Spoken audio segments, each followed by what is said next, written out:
Pues buenos días, bienvenidos todos a la tutoría número 3 de la asignatura de Evaluación de los Aprendizajes en Educación Matemática. Vamos a desarrollar este día nuestra tutoría ordinaria 3 para esta ocasión y como ya lo iniciamos ayer, vamos a estar hablando acerca de las características generales que debe cumplir una evaluación en matemática.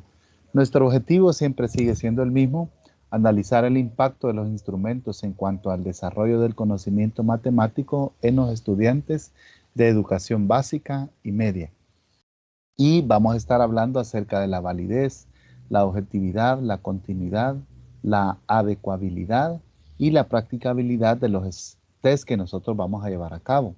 Así como también hacer un repaso de cuáles son los tipos de prueba que podemos desarrollar en matemática, cuáles aplican y cuáles también serían los tipos de ítem que podemos llevar a cabo en educación matemática. Así es que la unidad número 3 se llama Características generales de los instrumentos de evaluación que garantizan su calidad. Y ya en la tutoría de introducción estuvimos hablando acerca de a qué se refiere con la validez de una prueba en matemática, cómo utilizamos su valor, la practicidad del contenido, ¿verdad?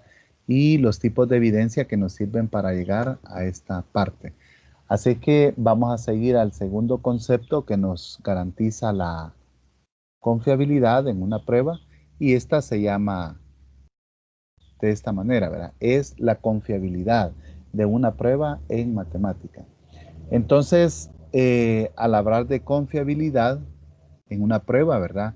La palabra confiable nosotros la utilizamos para algo que nos da seguridad, que nos transmite una sensación de éxito, ¿verdad? Y de tranquilidad, de que las cosas van a estar bien o van a funcionar bien.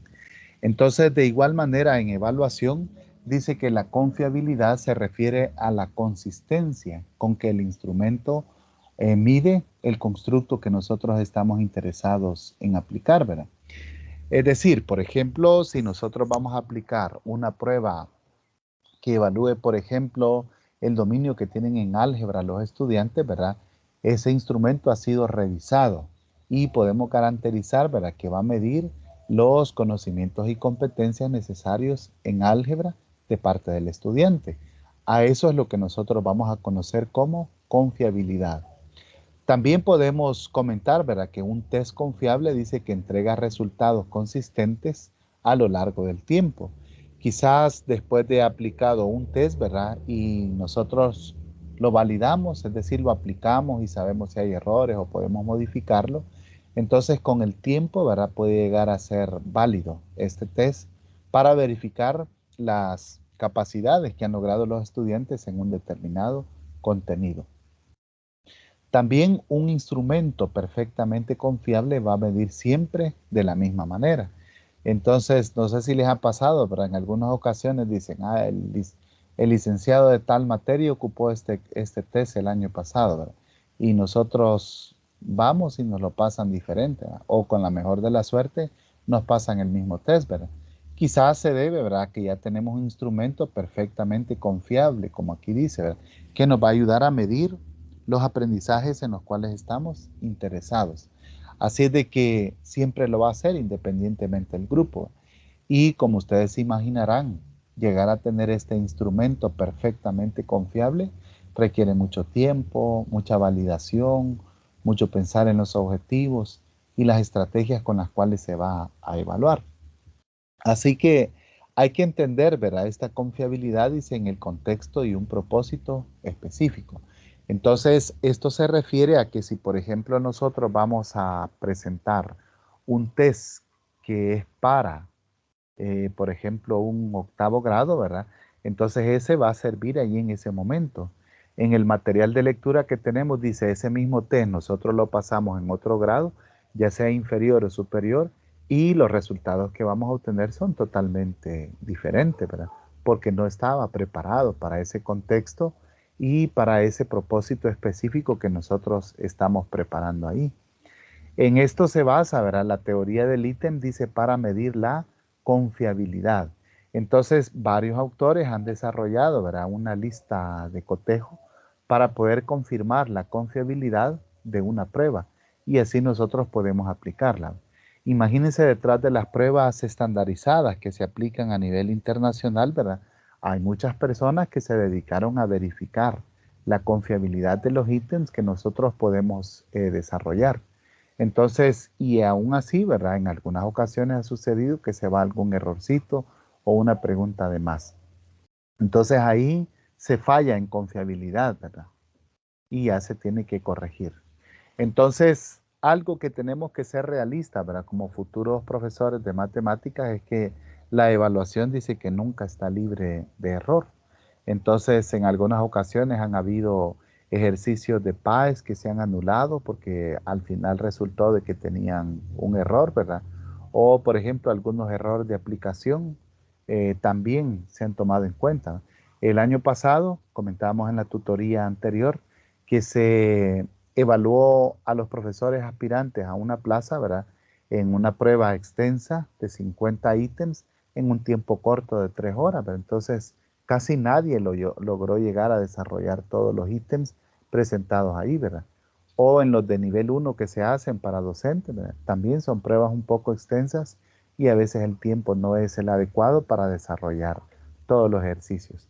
Entonces de ahí comprobamos, ¿verdad? Esto que dice que la evaluación nunca está libre de error. Pero sin embargo, si revisamos un test y lo validamos bien, ¿verdad? Podemos llegar a tener esta característica que se llama confiabilidad en una prueba de matemática. Pues otra característica para poder garantizar el éxito en evaluación matemática, esta se llama objetividad. Y la palabra objetivo tiene un contexto, un sinónimo. ¿Qué pensarían ustedes cuando dicen, es que él es una persona objetiva? ¿Qué entendemos por esa expresión?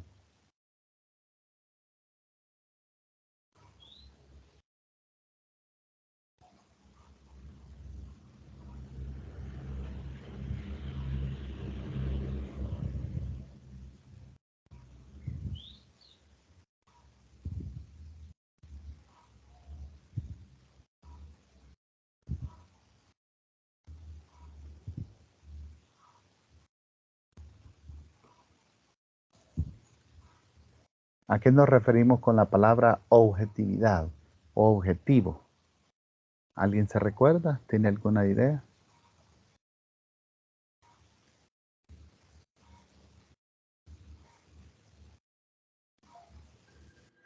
No sé si me estaré equivocando, licenciado, pero es como una persona que tiene aspiraciones a seguir decisiones, Ujú, algo que en sí él dice lo voy a hacer y es una persona objetiva porque él tiene la idea que lo va a hacer y si está con esa idea, lo va a hacer. Esa es una persona objetiva que lo que se propone, me imagino que lo logra. que muy bien, la idea está, ¿verdad? Tiene que ver con un poco de transparencia y con cabal, como usted dice, ¿verdad? Lo que se va a lograr se lo propone.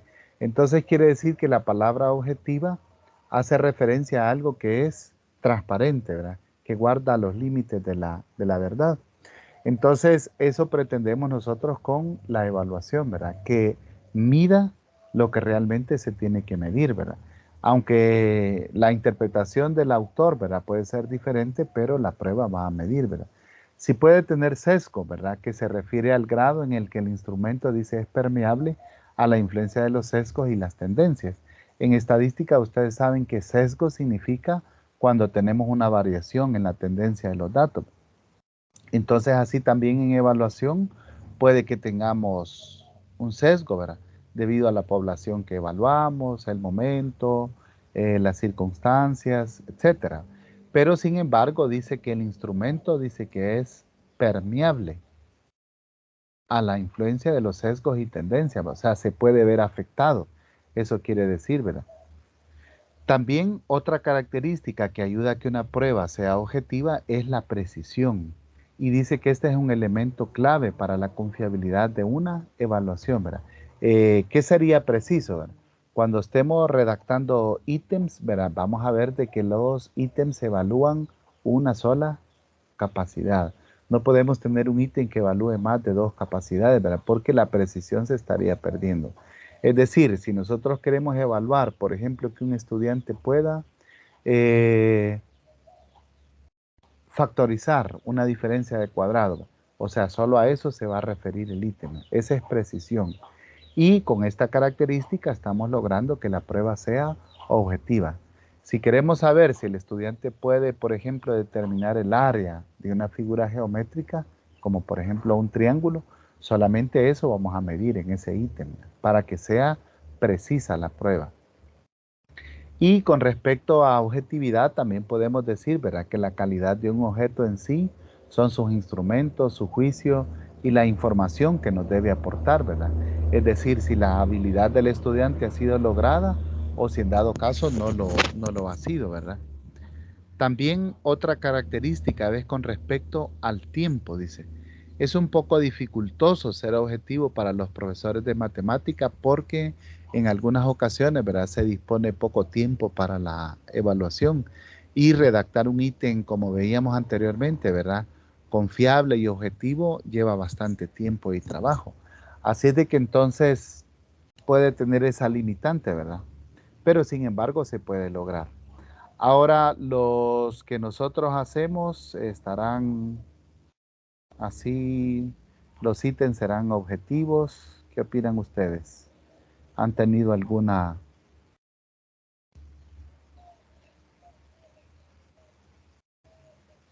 experiencia de algún ítem que es objetivo y que ustedes digan, sí está bien, medían lo que realmente aprendimos? Pues en algunos casos uno se encuentra con preguntas que en realidad ni ha visto. Casi siempre sale eso, que en alguna prueba sale una pregunta bien rarita. Y uno dice, aquí qué preguntaron, ¿verdad? ¿O de dónde la sacaron? Entonces dudamos de la objetividad, ¿verdad? Que mida lo que realmente puede ser. Quizás en algunas ocasiones las aplicaciones son un poco curiosas, ¿verdad? Yo me recuerdo una vez un ítem que salió, ¿verdad? Que tenía que ver con conteo, pero al leerlo no se descifraba realmente que estuviera con los contenidos relacionados. Pero cuando nos presentaron la solución del tema, sí, ¿verdad? Era una aplicación. Entonces a veces son un poco profundas, ¿verdad? Y nosotros podríamos pensar en eso. Y en otras ocasiones sí están fuera de contexto, ¿verdad? Así es que ahí tenemos experiencia, ¿verdad? Para poder formular nuestros ítems.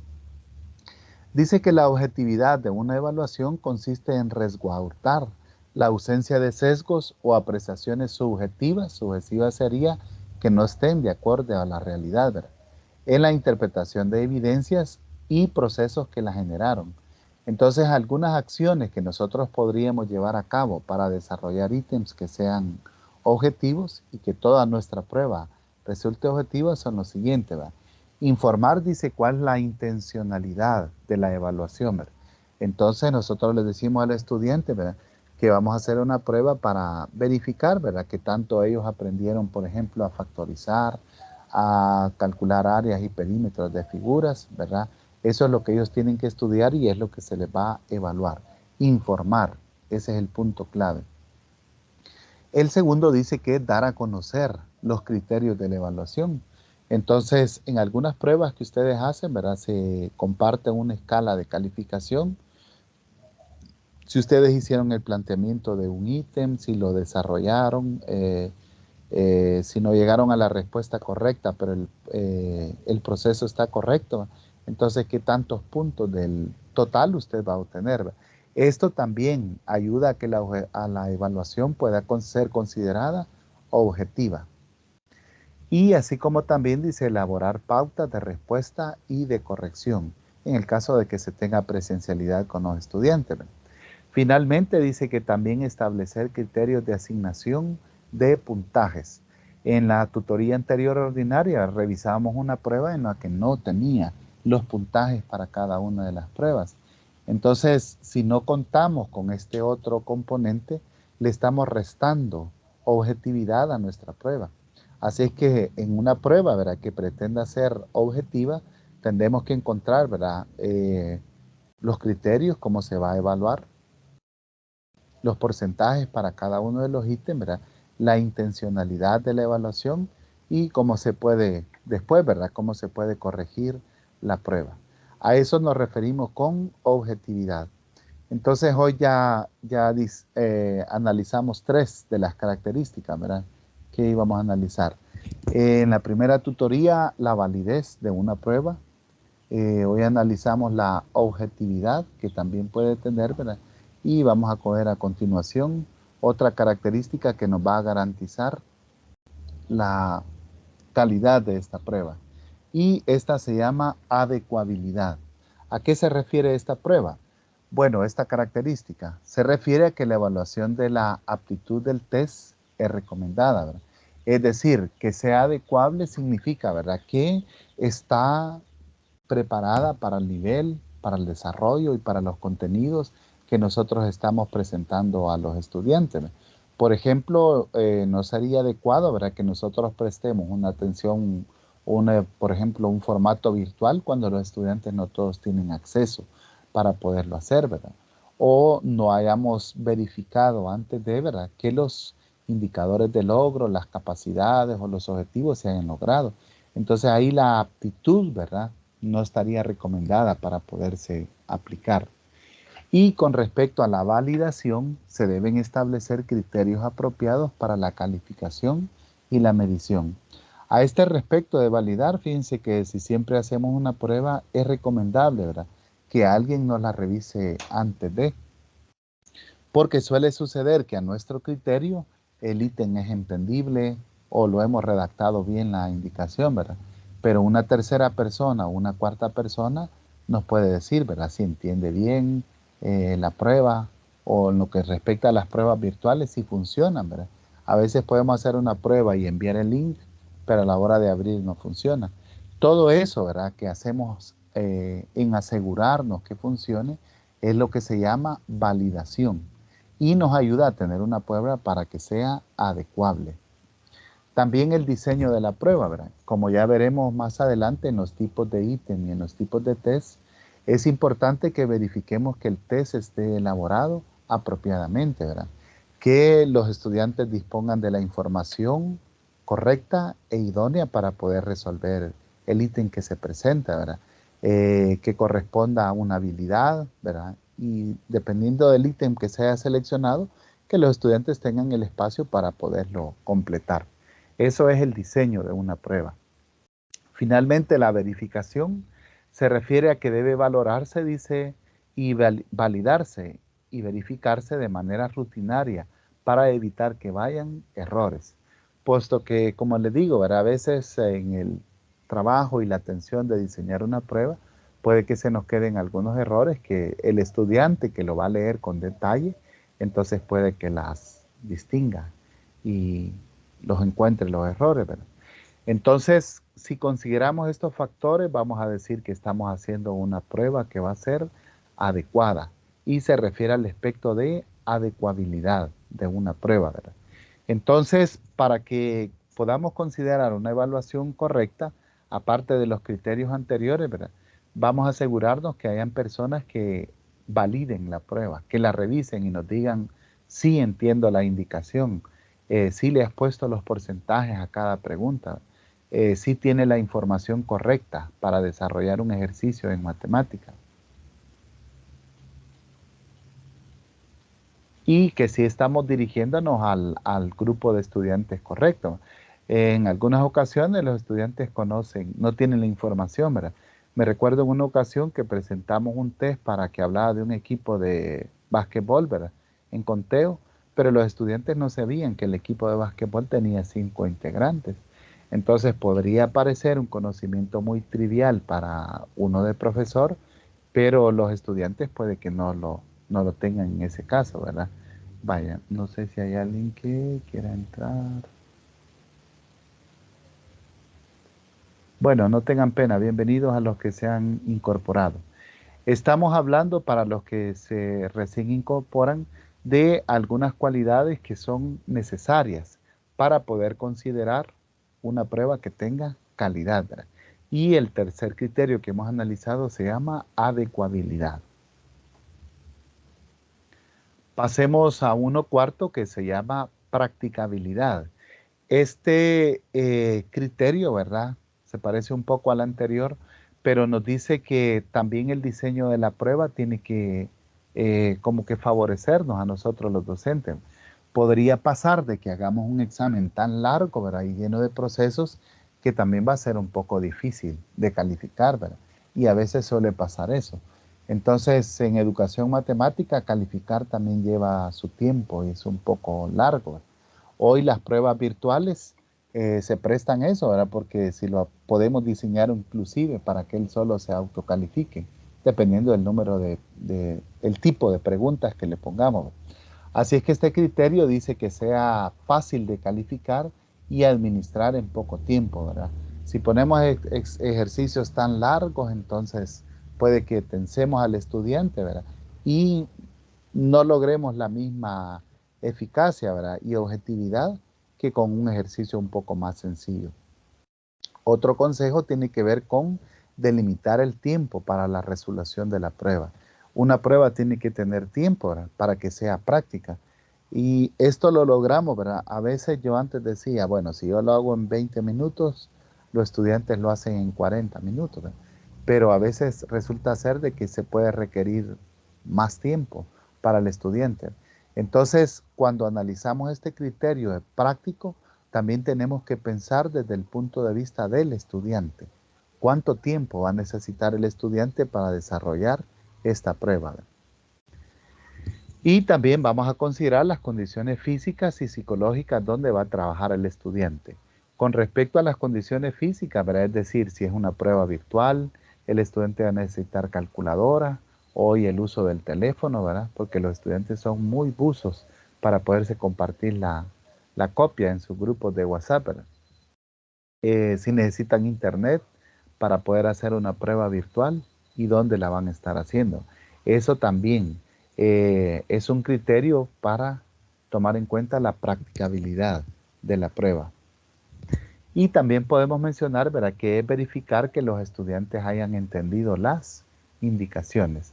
A veces se solicita que la respuesta vaya escrita con tinta de color azul o rojo, dice, o esperamos que el estudiante nos deje el proceso de cómo llegó a la respuesta, ¿verdad? También es parte de la indicación. Si va a escoger algunos ítems de los que se han presentado, tiene que estar en la prueba, ¿verdad?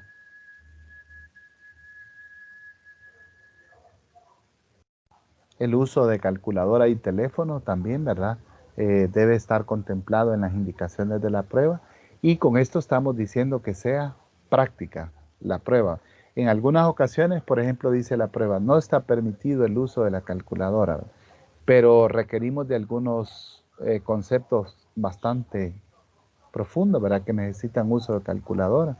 Por ejemplo, calcular razones trigonométricas de ángulos poco conocidos podría limitarnos, ¿verdad?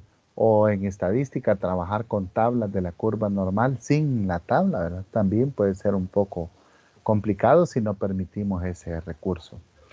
Bueno, pues estos criterios son los que contemplamos para garantizar la calidad de una prueba, la practicabilidad. Ahora vamos a pasar a la definición, ¿verdad?, de qué es una prueba. Quizás vamos a regresar a la lámina anterior y vamos a hacer un repaso, ¿verdad?, de qué tenía que ver con estos contenidos. Entonces hemos dicho que una prueba tiene que tener validez, objetividad, ¿verdad?, continuidad y adecuabilidad. También dice practicabilidad, ¿verdad?, para que pueda ser desarrollada. Entonces, son 5 criterios que nosotros vamos a analizar para que la prueba pueda ser considerada, que tenga garantizado, ¿verdad? Eso se imaginarán ustedes que lleva mucho trabajo, ¿verdad?, en una prueba. Se me olvidó, les iba a pedir en el grupo que subieran alguna prueba de matemáticas si la tenían para que podamos revisar, ¿verdad?, a qué se refiere esto de una prueba. Bueno, entonces vamos a definir una prueba como un instrumento destinado a recoger información sobre los aprendizajes logrados por los estudiantes o participantes de un proceso de instrucción. Esa va a ser la definición de prueba que vamos nosotros a utilizar. ¿Alguien de ustedes ha tenido una experiencia así de hacer una prueba un poco fuera de lo común? Y veamos si cumple esta definición.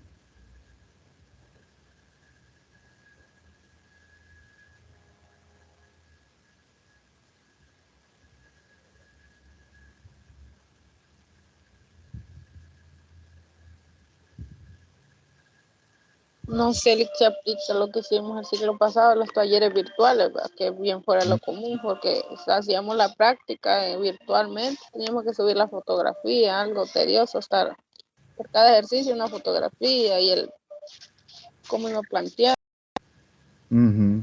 Sí, pero sí aplica, ¿verdad? Estaba fuera de lo común. Bueno, les voy a contar una Ah, yo. porque estábamos jugando, como armando Ya, piececitas. ya me imagino cuál es, de práctica docente. Vale, yo no sé si se las conté en este nivel, si no, me disculpan que la repita. Llevaba creo que álgebra 2 y el licenciado en teoría de vectores, nos dijo, ¿verdad? Que arrancáramos dos paginitas, con 2 páginas de papel bond y que le escribiéramos todo lo que habíamos aprendido con respecto a vectores, ¿verdad? Entonces, fue sorpresa porque nosotros esperamos el clásico parcial, ¿verdad? De ejercicios, de preguntas y todo bien estructurado. Y entonces, ya vamos a ver si entra dentro de la definición de algún tipo de prueba, ¿verdad? Pero aquí dice que es un instrumento destinado a recoger una información sobre los aprendizajes logrados por los estudiantes. ¿Qué hacen ustedes aquí en la modalidad virtual de la universidad? Hacen ensayos, si se recuerdan, se me olvida alguno, ayúdenme. Infografías, ensayos, infografías, participan en foros,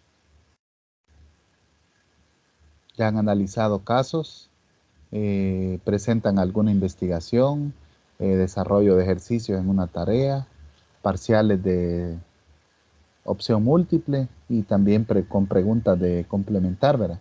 Son tipos de evaluaciones que se desarrollan aquí en la universidad. No sé si se me han hecho alguna distinta a esas.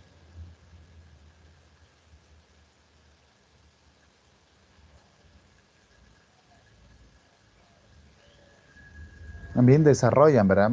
En cierta ocasión trabajé con la producción de materiales didácticos y desarrollaron un sitio web, eh, videos para ayudar a los estudiantes o incluso materiales de texto, ¿verdad? También son evidencias de aprendizaje que se tienen en el caso de los estudiantes. Entonces, veamos cuáles son los tipos de prueba que nosotros vamos a conocer. De acuerdo al material que estamos analizando, dice que podemos conocer algunas que son pruebas orales y existen, ¿verdad? Se desarrollan, otras que se pueden catalogar como pruebas escritas y otras más, ¿verdad? De estas creo que son las más comunes, ¿verdad? Ahí nos envían el PDF para que podamos desarrollar los ejercicios y luego subir nuestras capturas. Y otras se refieren a pruebas de ejecución o de práctica, ¿verdad? Que sería más que todo, como decía la compañera, de ejecutar, ¿verdad? Algo que se nos pide en una página web, en GeoGebra, en Excel, etcétera. De acuerdo al Sí, material, ahí le sí. acabo de subir el examen parcial de cálculo del año pasado. Bueno, es que yo soy cuarto año. Ah, vaya, excelente, le agradezco. Entonces, al final de la clase vamos a pegarle un análisis y veamos, lo vamos a clasificar, porque eso es lo que queremos, tener una prueba para poderlo hacer. Gracias, muy amable. Vamos a dejar ahí esa actividad al final. Vaya, entonces, bastante sencillo, ¿verdad? ¿Cómo se clasifican las pruebas? Orales, escritas o algunas pueden que sean de pruebas de ejecución o de prácticas. Ahora, buscando un poquito más, hay otros sitios de internet que presentan la siguiente clasificación. Esta la saqué de ese sitio de internet. Véanlo ahí.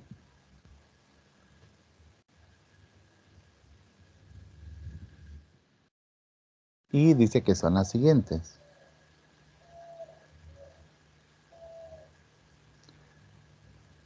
Dice que pueden ser una prueba objetiva, por ejemplo. Puede hacerse una prueba de ensayo, una prueba oral, ya se clasificaba anteriormente. También puede ser una prueba práctica o puede ser una prueba mixta. Entonces, creo que al final se parece un poco los tipos de pruebas que aquí distinguen, ¿verdad? Solo que en lo que aquí eran pruebas escritas, aquí entrarían las pruebas objetivas y las pruebas de ensayo. Pruebas orales ya estaba anteriormente y pruebas mixtas también. Lo que no estaba ya clasificado son las pruebas prácticas, perdón. Las pruebas mixtas no estaba clasificado allá. Entonces podríamos hacer esa parte, ¿verdad? También en una anécdota personal, me recuerdo que la licenciada Sarita de aquí de la Facultad de Santa Ana nos hizo una prueba un poco distinta en una ocasión, ¿verdad? La primera parte se desarrollaba grupalmente, la segunda parte se desarrollaba en parejas y la última parte ya se hacía individualmente, ¿verdad?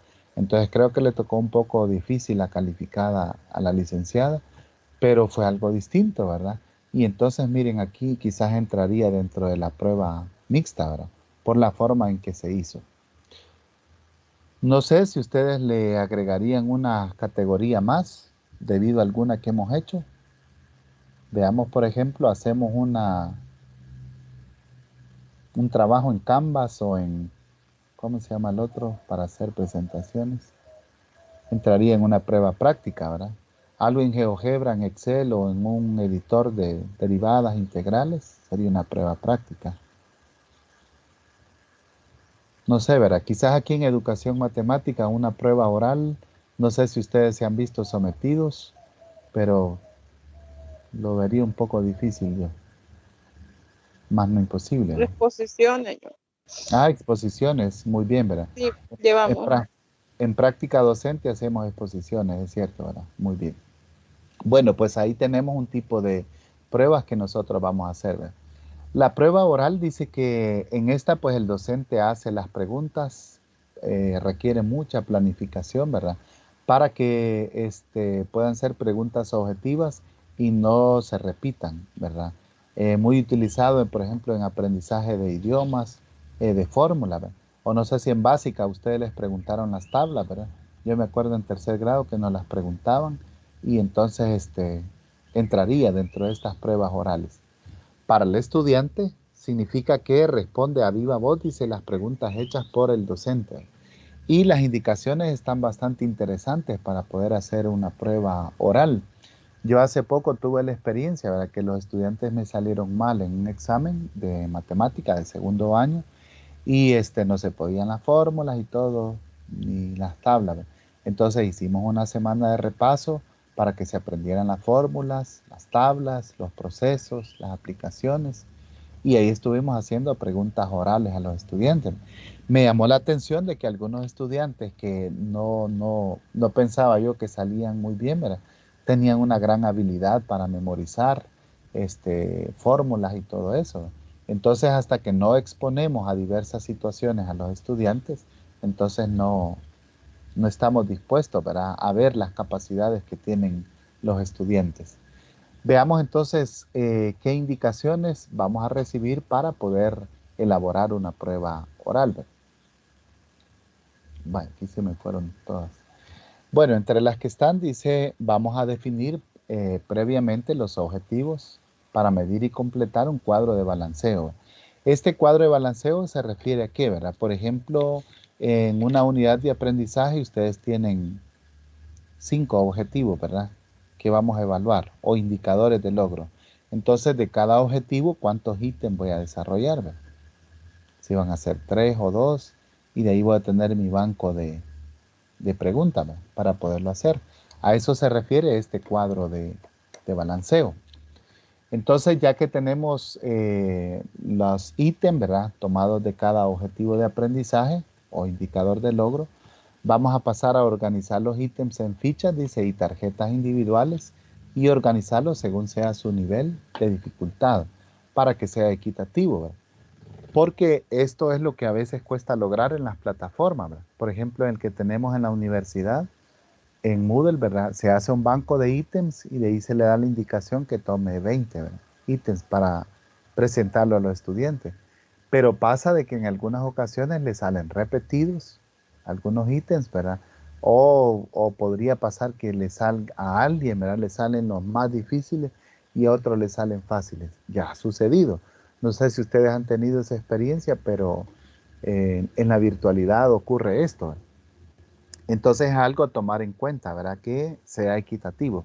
Entonces ahí el material dice, ¿verdad? Que el docente pone en un sobre los de dificultad baja, los de dificultad media y alta, para que sea objetiva la prueba oral que se va a llevar a cabo con los estudiantes. También dice definir la forma y el tipo de respuesta que se desea, ¿verdad? Eh, podríamos necesitar una explicación, podríamos necesitar una descripción, ¿verdad? O simplemente una palabra, como ya veremos según el tipo de ítem. Pero tiene que estar definido. También dice que debemos elaborar el mayor número de ítems posible para variar por alumno. Y así nos vaya a tocar diferente, ¿verdad? A los estudiantes y no digan, ah, de esto está preguntando, ¿verdad? Ya todos lo sepan ahí. Otra sugerencia es elaborar ítems objetivos y de acuerdo a los lineamientos técnicos correspondientes, ¿verdad?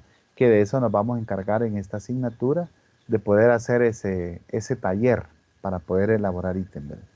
Entonces, ahí está, ¿verdad? Podemos algún día intentar hacer una prueba oral en matemática y veamos cuáles son los resultados que vamos a obtener, ¿verdad?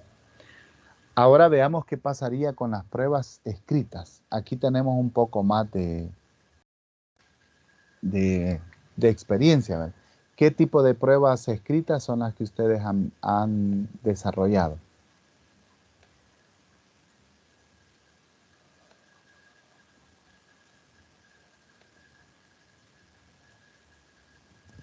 Yo creo que las escritas son las numéricas, bueno, en el caso de virtual. Ujú. Sí, asustamos a Erika, pensó que era el examen.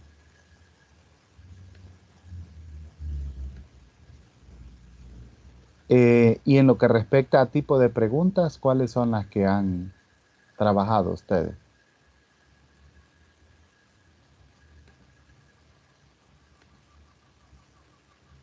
De opción múltiple, de subir el ejercicio, Ujú, muy bien.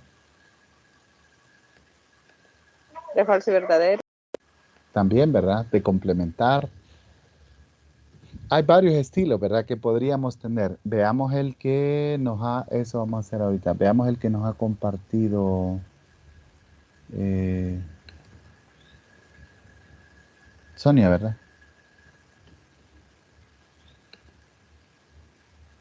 Aquí lo tenemos. Vaya, solo confírmenme ustedes que pueden ver la pantalla.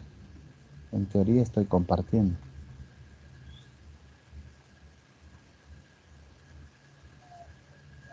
Sí se ve, pero esas son las indicaciones.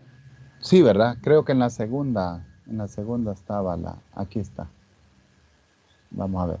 Bueno, también las indicaciones nos permiten analizar, ¿verdad? Dice, bueno, disculpas de antemano al licenciado que lo envió, pero no es ese el objetivo, ¿verdad? Solo es ver un ejemplo de una prueba.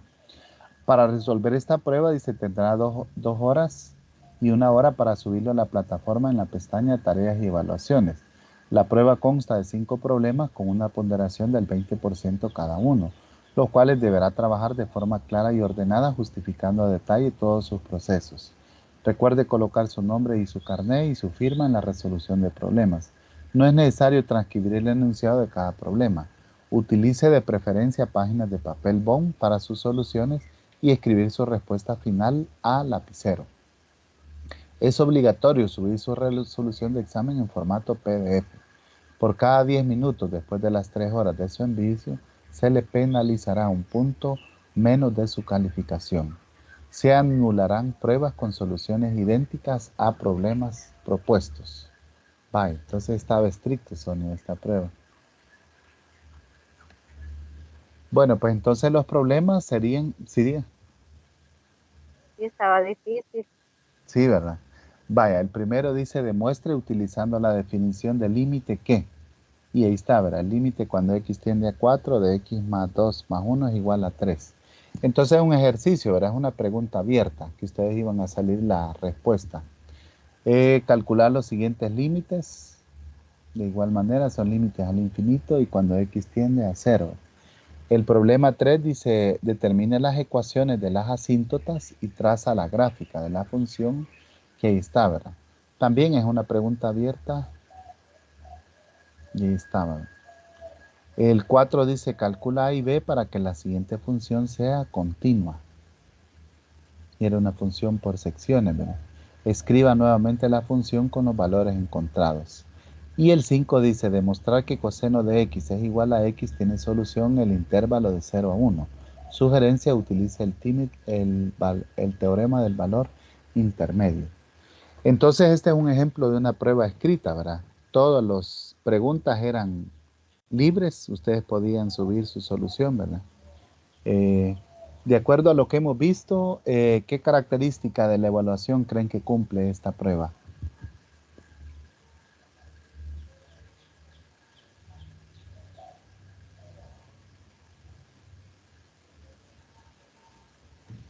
Veamos validez, adecuabilidad, objetividad, practicabilidad. ¿Cuál creen que es ustedes la que más cumple?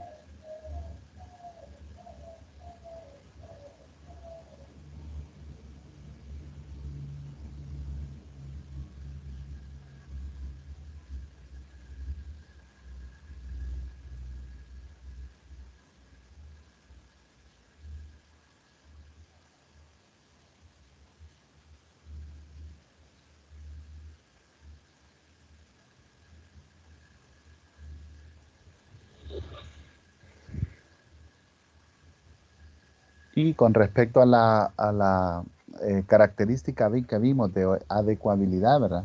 Para el docente está un poco trabajosa la calificada, ¿verdad? Porque todos los ítems son de proceso y poderlo lograr, ¿verdad? Bueno, fácil o difícil, ¿verdad? Puede que alguien no trabaje un ejercicio y, y no haya mucho que calificar, ¿verdad?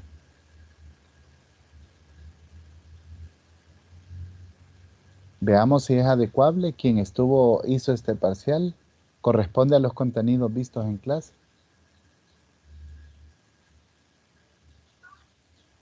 Pues yo digo que sí, porque el objetivo del coordinador de cátedra es enseñar o Mm, demostrar lo que ya hemos visto, ¿verdad?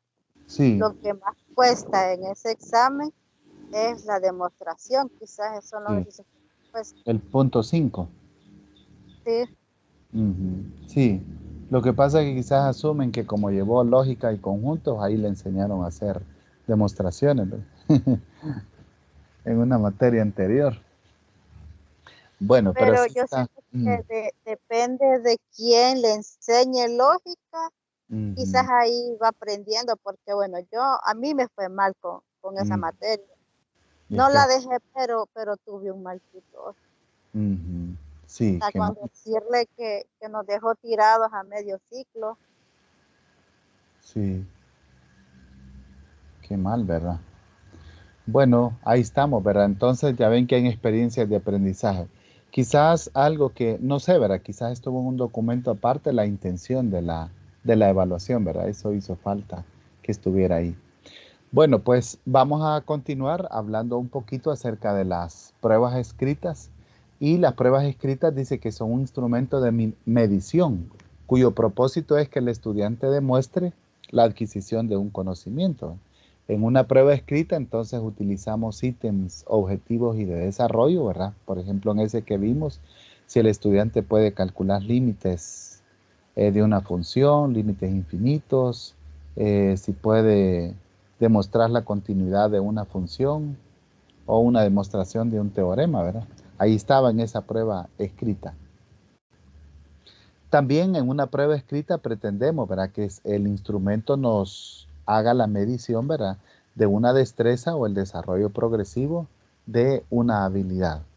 Para eso entonces la sugerencia es, ¿verdad? Que se tiene que emplear un vocabulario técnico propio de la asignatura matemática, ¿verdad? Y que se comprenda a profundidad lo que significa cada uno de ellos. Por ejemplo, en este caso que acabamos de ver, ¿verdad? ¿A qué nos referimos con un límite, continuidad, una tendencia o la demostración de un teorema, ¿verdad? Que se haya comprendido eso en clase. Entonces, son quizás las más utilizadas, las pruebas escritas, ¿verdad? Y corresponden a este nivel de evaluación. De acuerdo al mismo sitio de internet que estamos consultando, hace la siguiente clasificación en pruebas. Observen ustedes, las pruebas escritas dice que pueden ser no estructuradas. Aquí serían, por ejemplo, de libro abierto, podrían ser de ensayo, etcétera. Y también podríamos hablar de pruebas semiestructuradas. Más adelante vamos a ver cuáles serían algunas categorías de esta. Y una tercera categoría de pruebas escritas serían las estructuradas. Aquí hablamos de las que tienen falso y verdadero, de las que tienen de identificar, de jerarquizar. También puede ser de opción múltiple. Este es un ejemplo de prueba escrita, ¿verdad? ¿Alguien recuerda alguna prueba de opción múltiple famosa que haya hecho? La PAES. La PAES, ese es el caso más icónico, ¿verdad? Normalmente son estas pruebas por su gran población que tienen, ¿verdad? Y necesidad de calificar, son de las más utilizadas, ¿verdad? Pruebas escritas, estructuradas, opción múltiple. También podría ser una prueba escrita estructurada de relación o una incluso de analogía, ¿verdad? Y las de pregunta de base común, dice. En el caso de las primeras pruebas, las no estructuradas, quiere decir que la que yo hice y les comentaba de vectores era una de estas, ¿verdad? Una prueba escrita no estructurada. Es decir, era libre que yo escribiera todo lo que había aprendido en esa prueba. Y si fuesen semiestructuradas, entonces aquí podríamos hablar pues, de hacer listados, de hacer un bosquejo, alguna comparación, un desarrollo de un tema o un resumen. También entra dentro de la categoría de estas pruebas. Entonces, miren, ya viéndolo así, ¿verdad? Hay una gran variedad de pruebas escritas que podríamos llevar a cabo nosotros en evaluación matemática. No todas se van a prestar, ¿verdad? Para poder desarrollar en educación.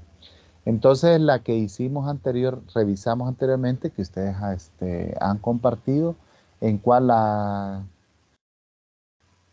ubicaríamos?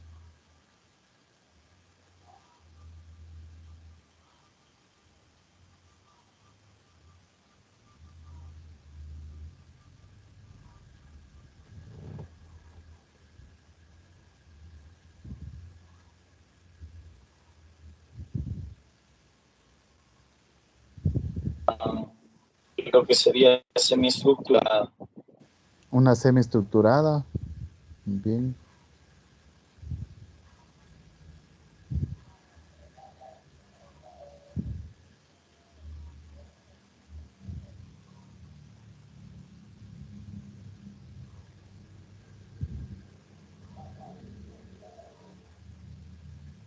Sí, muy bien.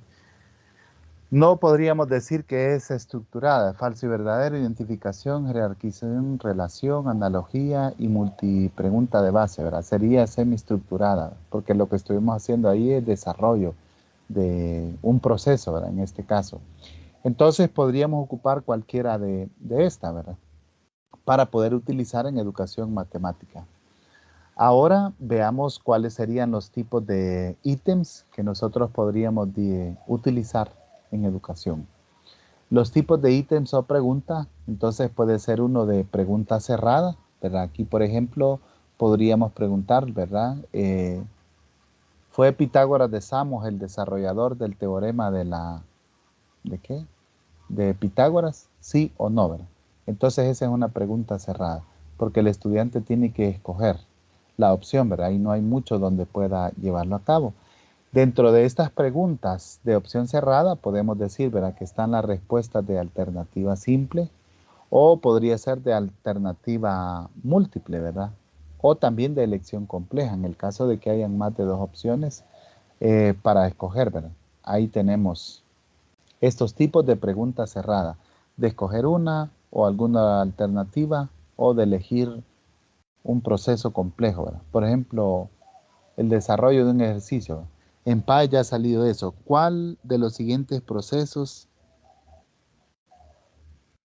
describe correctamente cómo se han trabajado los algoritmos? Y ahí podemos hacerlo. El otro entonces serían preguntas abiertas o de respuesta elaborada. Este sería otro tipo de ítem. Aquí entonces podríamos pensar, ¿verdad?, en respuesta elaborada construida o respuesta elaborada corta o también en su versión larga, ¿verdad? Serían modalidades de tipos de ítems que nosotros vamos a utilizar. En el parcial que ustedes amablemente compartieron, ¿verdad? Tenían preguntas abiertas. Y entonces en este caso, ¿verdad? Algunos, depende de la naturaleza del ejercicio, puede que presentaran de respuesta elaborada corta o de respuesta elaborada larga, ¿verdad? Esos fueron los que se presentaron ahí en este caso. Bueno, entonces vamos a pasar a ver unos ejemplos de ítems que les traigo por acá y vamos a hacer el análisis y ir practicando, ¿verdad? Lo que hemos aprendido en esta ocasión. Este ítem triple corresponde a una evaluación PISA, ¿verdad? Creo que aquí voy a mover esta presentación, no la vamos a considerar aquí. Bueno, algunas de las pruebas que que se llevan a cabo aquí en El Salvador, ¿verdad? La prueba PISA se va a llevar este año a cabo en el 2022 y evalúa a estudiantes de que tengan 15 años. No importa si estén en primer año o en noveno grado, para evaluar las competencias ciudadanas que ellos tienen. Y la otra que ya conocemos, ¿verdad? Es la prueba, hoy se llama Avanzo, antes se llamó PAES, de habilidades adquiridas por los estudiantes en el bachillerato. No están contempladas las pruebas universitarias, ¿verdad? O está el TERCE, que también es una prueba internacional. Va, ahora sí, veamos este ejemplo de ítem y luego me dicen ustedes cómo lo clasificaríamos. De esta misma situación salieron 3 preguntas. Dice área de una habitación. A continuación se muestra el plano de una habitación de forma irregular. Los lados AB y ED son perpendiculares al lado AE. Los lados AE y ED tienen la misma longitud. El punto C está situado en el centro del segmento AD. Entonces la primera pregunta es, María quiere calcular el área total de la habitación. Para que le sea más fácil, va a dividir la habitación en figuras geométricas. ¿En cuál o cuáles de los siguientes conjuntos de formas podría dividir María la habitación? Recuerda seleccionar una o más opciones. 2 triángulos solamente, 2 cuadrados solamente, 2 trapecios con ángulos rectos y 2 triángulos y 2 cuadrados. Entonces, ¿qué tipo de ítem creen ustedes que es este? Tómense el tiempo y analícenlo, por favor.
Son preguntas de opción múltiple, ¿verdad?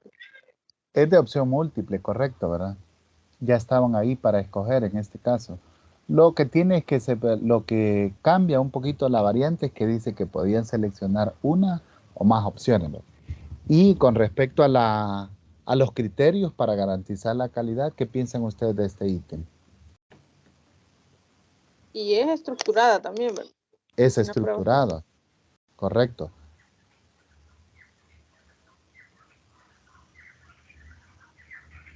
Entonces, si el Pues debería estudiante... llevar cuánto es la ponderación y no se le mira. Sí, no lo tiene, ¿verdad? Normalmente estas pruebas no la traen porque como evalúan, no es que le den una nota al estudiante, ¿verdad? Sino que quieren ver cuáles las capacidades logradas y cuáles son las que no tienen, ¿verdad? De esta misma situación, la segunda pregunta, la descripción de la pregunta, de la situación no cambia. Solo la pregunta dice, María tomó algunas medidas de la habitación. Las medidas se han incluido en el plano. Entonces dice, ¿cuál es el área total de la habitación?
Licenciado, esta pregunta como que tiene medio trampa, porque depende de lo que uno haya contestado en la anterior, así va a tratar de contestar esta.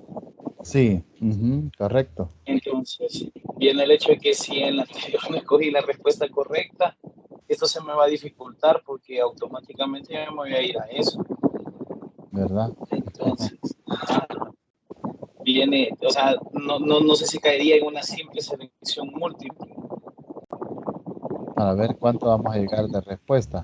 Bueno, es para estudiantes de 15. Pueden estar en noveno, octavo, primer año. A mí me dio 17.25, no sé si es eso. 17. No, yo no, aquí estoy resolviendo. Vamos a ver si alguien más coincide.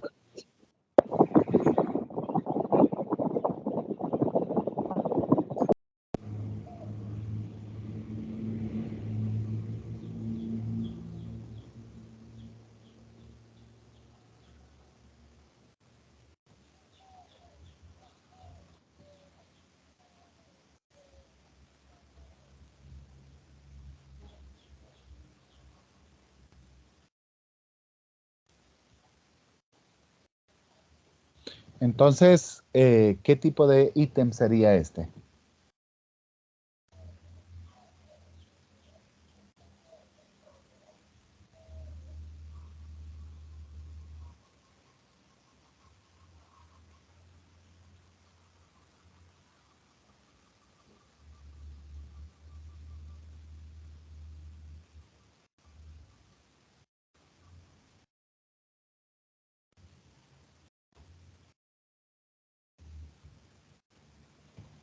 ¿Lo calificaríamos abierto o cerrado?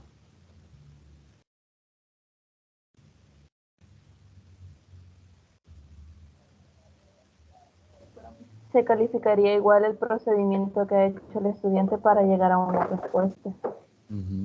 Muy bien. Así es, ¿verdad? En este caso ellos seleccionaron una opción, ¿verdad? De las que aquí se presentan. Entonces, y solamente hoy sí solo podían seleccionar una. Así que sí correspondería a cuál categoría, si solo van a escoger una.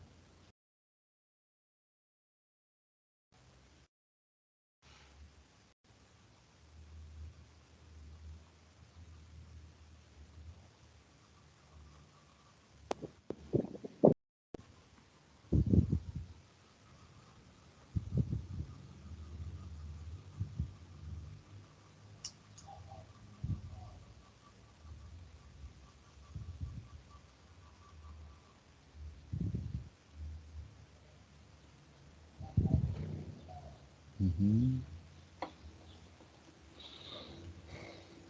Regresamos a la categoría. ¿Cuál me dijeron que era la más famosa de todas?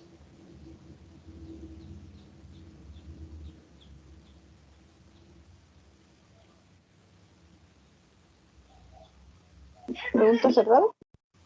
De pregunta cerrada, ajá.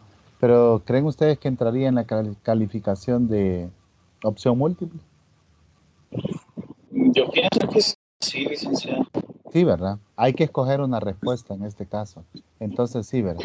Y sí llegamos al 17-25, ¿verdad? No sé si alguien llegó a una respuesta diferente. Ujú. ¿Y cómo hizo usted el proceso? No pude ver quién está participando. Ah,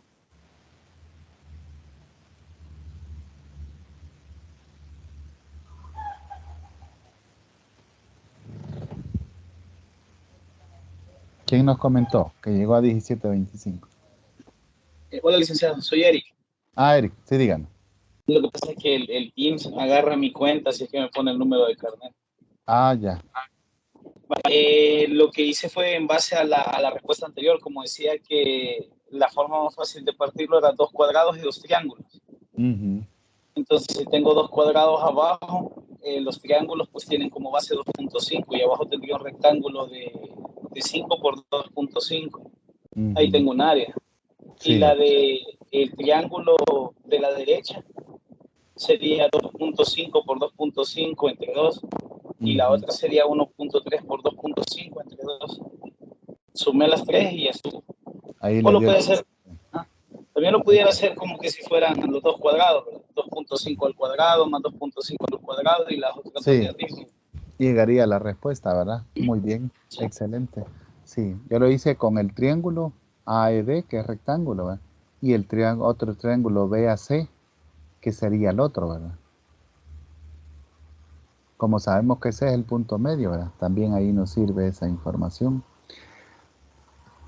Bueno, entonces de esta misma pregunta, de esta misma situación, hay una tercera pregunta. Ahora dice, Daniel, un amigo de María, afirma que si se divide la habitación en un mayor número de figuras, se podría calcular el área total del suelo de la habitación con mayor precisión que utilizando menos figuras. Tiene razón, Daniel. Sí, no, explica tu respuesta.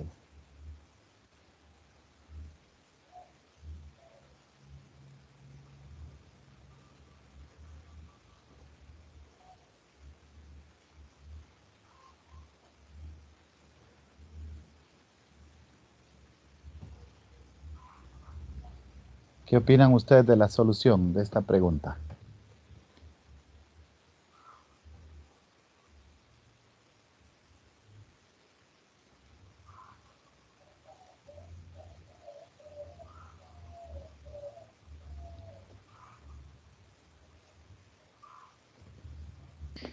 Pues según lo que escuché, el compañero lo planteó de 2 maneras, usted lo hizo de otra, y eran 3 maneras diferentes y al final siempre daba la misma respuesta. Ujú, sí.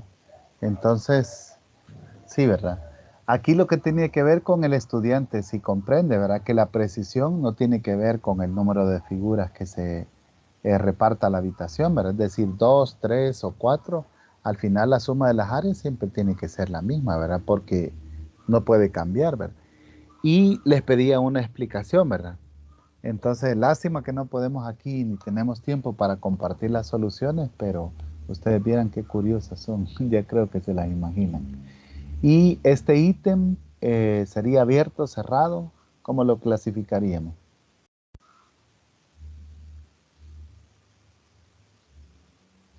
Yo creo que sería abierto, bueno, una mezcla de las dos, Está, porque está mezclado, ¿verdad? Correctamente. En la primera parte selecciona el sí o no, ¿verdad? Que sería de equivalente al falso y verdadero. Y luego una pregunta abierta, ¿verdad? Entonces una variante mixta en este caso, ¿verdad? De una pregunta abierta y cerrada. Esta imagen salió en la prueba Avanzo el año pasado. Disculpen que sea tan mala, pero son capturas de teléfono que los estudiantes hacen y por ahí la logré hallar, ¿verdad? Entonces dice, observa la siguiente imagen, les pedía, ese velero con las siguientes medidas. Y la pregunta decía, ¿cuál es la altura H del velero?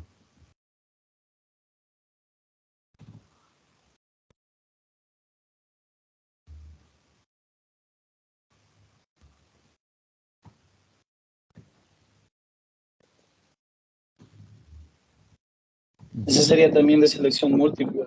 Es de selección múltiple, correcto, ¿verdad? Ahí tenía la ventaja, ¿verdad?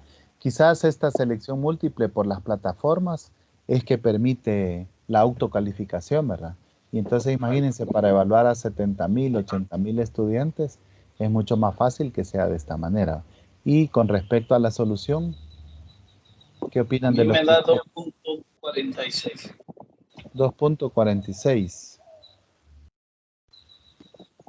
No sé si me Utilizó, equivoco. ¿qué razón trigonométrica? El seno. Ajá, Ah, no, perdón, me equivoqué. Tendría que haber usado la tangente. tangente, ¿verdad? Sí, entonces creo que sería 4.28. Tangente de 55 por 3. Eso le da Ujú. Sí, 4.28. 4.28. Muy bien, entonces corresponde al ítem de opción múltiple, ¿verdad? Y veamos aquí una característica, que este ítem está evaluando una capacidad del estudiante, que es poder utilizar las razones trigonométricas para hallar una longitud, ¿verdad? Y solo eso pide el ítem, ¿verdad? Vaya,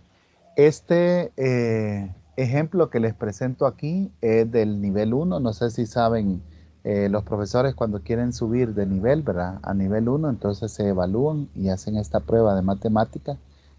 Pues este es uno de los que se ha utilizado. Dice cuáles son los valores para x en los que f de x es, y ahí estamos en el numerador, x menos 3 por x más 2, y en el denominador, x a la quinta menos x a la cuarta, menos 12x cuadrado menos 8x cuadrado más 8x más 96, es discontinua. Y entonces ahí están las opciones de respuesta, ¿verdad? Los literales A, B, C y D.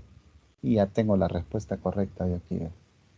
Entonces, de nuevo, también esta es una prueba o un ejemplo de opción múltiple, ¿verdad? Que se está evaluando en esta ocasión. Un poco fuerte la pregunta, ¿verdad? Para poder llegar a ese valor. Entonces, ahí hemos analizado algunos tipos de ítems y de pruebas que hemos estado desarrollando y viendo en esta tutoría, ¿verdad? El material para esta ocasión ha sido un poco corto, ¿verdad? Lástima que no todos se pudieron conectar para poderlo analizar. Voy a detener la grabación para después